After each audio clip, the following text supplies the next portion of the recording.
Merhaba arkadaşlar. Uzun bir aradan sonra tekrar video çekimlerim başladı.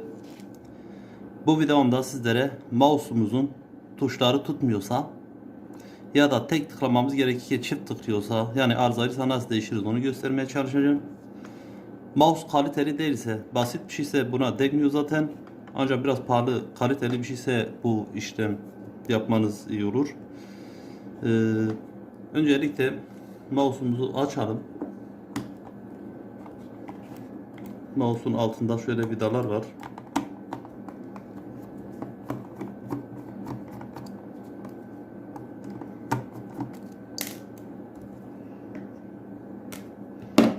Şöyle alt tarafta bantlar var. Gizli vida olabilir. Onu da açıyoruz. Diğerini düşmüştü.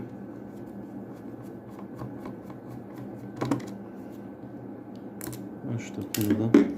Şurada da bant var. Açıp dibine bakarım vida var mı yok mu. Onda yok. Vidaları açtıktan sonra şöyle mouse'u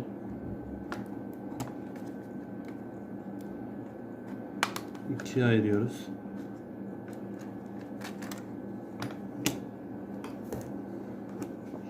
Evet, şu gördüğümüz tuşlar arızalı. Benimkisi sol tuş. Bu sağ da olabilir, sol da olur, fark etmiyor. Değişimi aynı. Sonra şunu şöyle çıkarayım.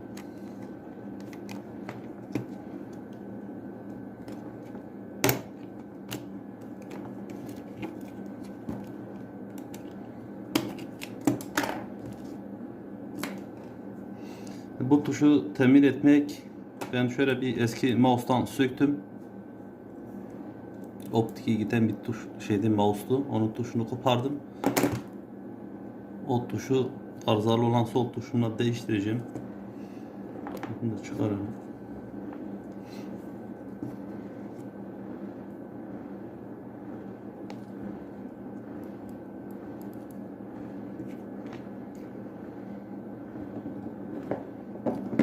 Şunu tutturayım.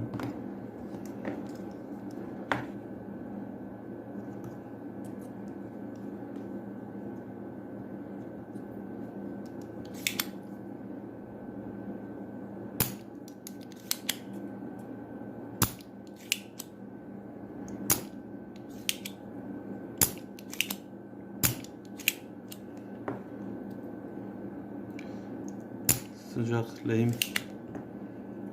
Bir de pompamıza eski lehimleri şöyle çekiyoruz.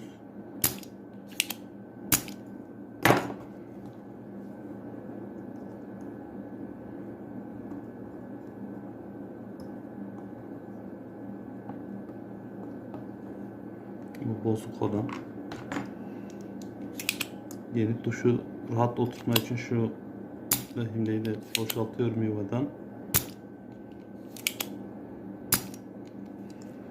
Evet, sökme işlemimiz bitti. Takacağımız tuşu da şöyle el alışkanlığı olan kişi için basit.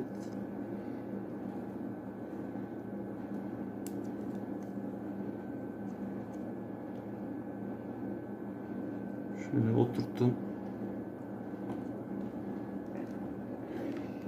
Şimdi biraz lehim teli şuradan alıyorum.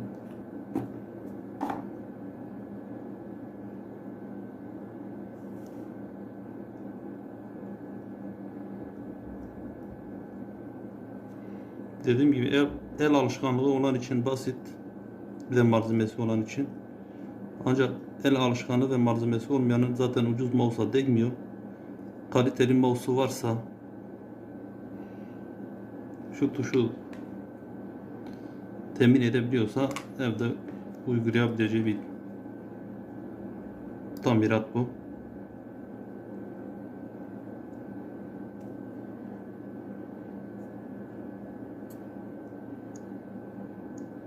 Tamam, lehimi yedirdik. Tuşu değiştirdik. Şimdi tekrar mouse'umuzu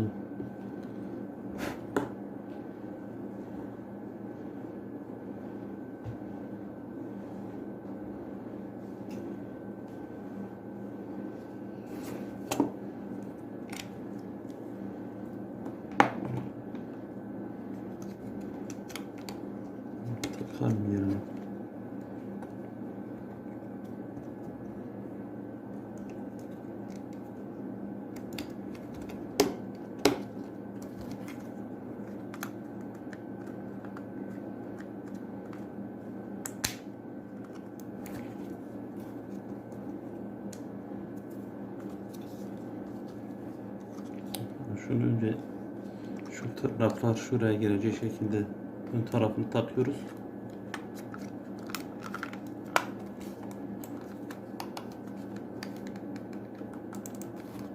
Şu anda gayet güzel basıyor.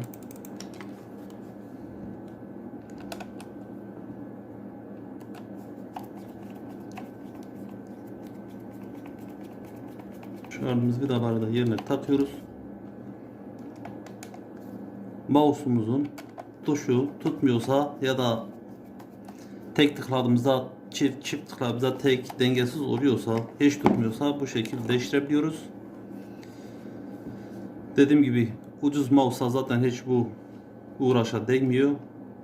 20-30 liralık mouse'a, ancak biraz kaliteli mouse'a ve tuşu da temin edebiliyorsa bu kadar rahat ve basit değiştirebilirsiniz. Bir diğer videoda görüşmek üzere. Hoşça kalın.